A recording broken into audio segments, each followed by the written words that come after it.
just think about politics for a second. I mean, obviously, when we talk about politics, we tend to talk about policy, initiative by governments on the one side and individuals, and on the other side we talk about accountability and responsibility. But actually, both of those things happen through the prism of personality, of the individual person. And I think we've got to bring that back into the argument. I mean, it's one thing to have aspirations and policies. It's another thing to be accountable in the creation and administration of those policies. But all of this happens through the mechanism of people.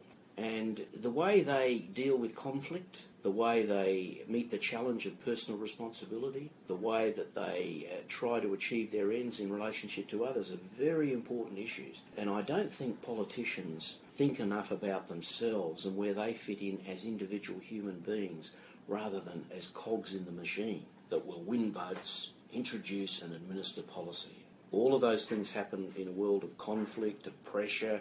How they respond to those things is very important. How they manage those things is very important and can be the difference between success and failure. The policy may be perfect.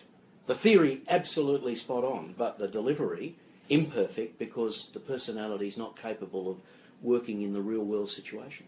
So is it more finding the right leaders, or is it educating current leaders to be able to be congruent with the policies that they are?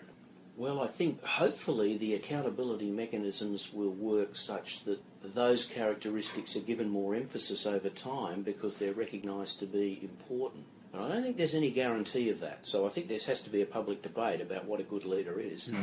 I don't think we can just expect the normal processes of politics to throw up the right sort of leaders. I think we need a proper public dialogue and then use the results of that dialogue to encourage better outcomes from the political process.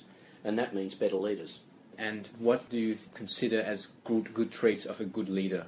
Oh, well, obviously I think there are the two parts there. First of all, the leader needs to be able to engage the community in and around aspirations for the future. I think the notion that we just sit where we are and we don't try and change the world, I think, we're letting people down. I think leaders have to go out in front and try to convince the people, so there needs to be a transforming element. But the second element of leadership is the management element. I mean, you still have to manage things. You still have to keep the ship of state afloat. You still have to keep people on side. You still have to be political. And that's both of those issues, I think, require management. I think we need balance between transformation and management. If we've got too much management and not enough transformation, well, the world stands still. If we've got too much transformation and not enough management, the change process collapses. So I think we need the balance between the two.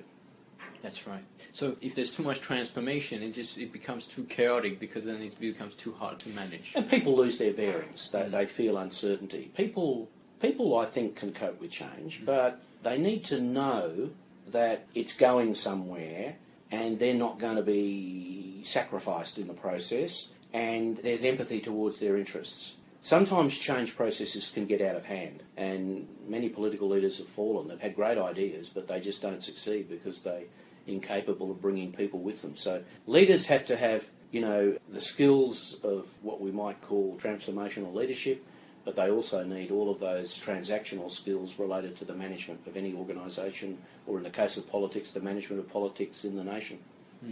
Thank you so much for that.